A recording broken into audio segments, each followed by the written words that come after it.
Oke, karena banyaknya kejadian serupa ya, drama-drama kayak begini dan itu beruntut, ya sekarang kita bedah aja nih, kita bahas. Pertama yang soal rendang. Ya soal rendang ya, gue kan ngomong juga sama lu ya, ini soal follower-follower toxic, dan habis itu banyak ya orang-orang kayak gua sama yang lain itu bener-bener takut gitu loh sama dia kalau misalnya bahas dia itu follower-followernya beringasnya itu kayak apa. Dan akhirnya dengan kejadian kemarin itu kebukti. Mungkin ya, mungkin. Kalau ini settingan. Kalau lu ya, itu kasih tanda kutip. Kalaupun ini settingan, gue bilang sih tujuan awalnya ya, palingan cuma bikin heboh aja gitu loh. Kasih lihat antusias warga gitu. Rame-rame ngerebutin rendang gitu. Sampai bikin habis sebelum itu matang. Mungkin tujuan aslinya cuman itu ya. Dan ini gak akan kejadian ini jadi heboh, jadi drama, kalau bukan gara-gara follower-follower toksiknya. Ini follower-follower toksik ya, lu lihat tuh awal-awal komennya apa? Palembang hama lah, Palembang ini, Palembang itu. Yang akhirnya apa? Akhirnya jadi drama, orang-orang Palembang ngamuk, ya udah, jadilah berantem nih, jadi drama, ribut, gede.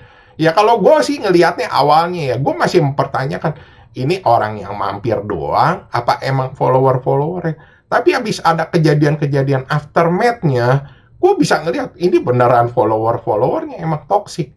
Kan banyak orang yang kasih komen, kayak Om Helmi, bahkan sampai ketemu sama dia.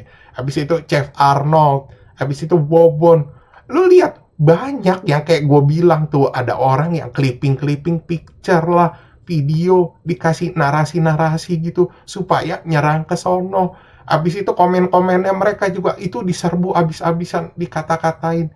Ini kalau bukan follower toksiknya siapa? Kalau orang lain secara publik kan nggak mungkin ngikutin tuh sampai ke sono postingan-postingannya. Ya ini udah pasti jadi follower-followernya dia. Kalau dibikin konspirasi lagi gitu, siapa yang bikin postingan-postingan picture, video dikasih narasi, atau follower-follower yang lain, wah ini bisa lebih parah lagi nih. Gua nggak mau ngomong deh, ntar ujung-ujungnya malah jadi ribut. Dibilangnya gua nih emang ini dibikin perspektif-perspektif negatif ke influencer-influencer tersebut. Nah itu dari drama rendang. Kalau yang review jujur, yang di makanan, habis itu skincare, ini lebih parah lagi. Jadi influencernya emang toksik-toksik, followernya sama gilanya juga.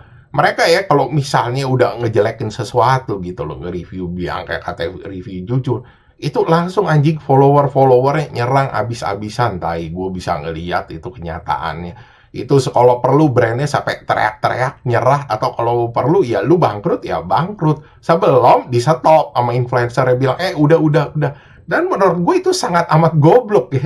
Gobloknya kenapa? Lu kayak tukang pukul gratisan anjing di medsos. Kalau tukang pukul masih mending dibayar. Lu nggak dibayar anjing, lu bisa ngancurin brand orang gitu, ngata-ngatain gitu. Akhirnya kan dengan lu banyak ngoceh-ngoceh kayak gitu, akhirnya opini publik tuh ya yang ikut kayak lu gitu. Oh ternyata emang brand ini kagak beres.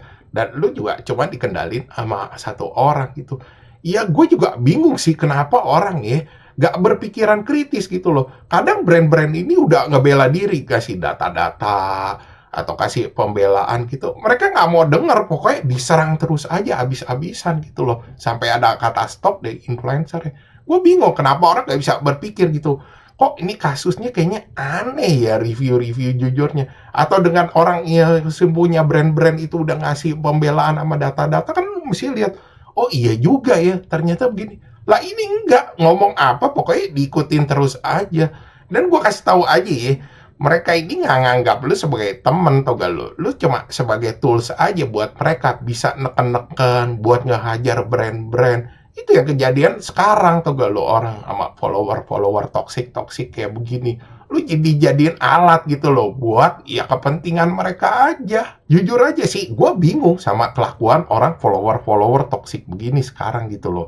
Kenapa ya misalnya ada sesuatu yang gak beres gitu, lu gak coba nasehatin gitu, lu malah ngebenerin, ngedukung tindakan-tindakan kayak gitu. Udah kayak orang nih ya, follower-followernya udah gak logis gitu loh, udah gak ada pikiran kritis gitu mempertanyakan sesuatu hal gitu loh. Mereka ikutin aja, disuruh apa. Itu sih yang rada aneh sih menurut gue ya.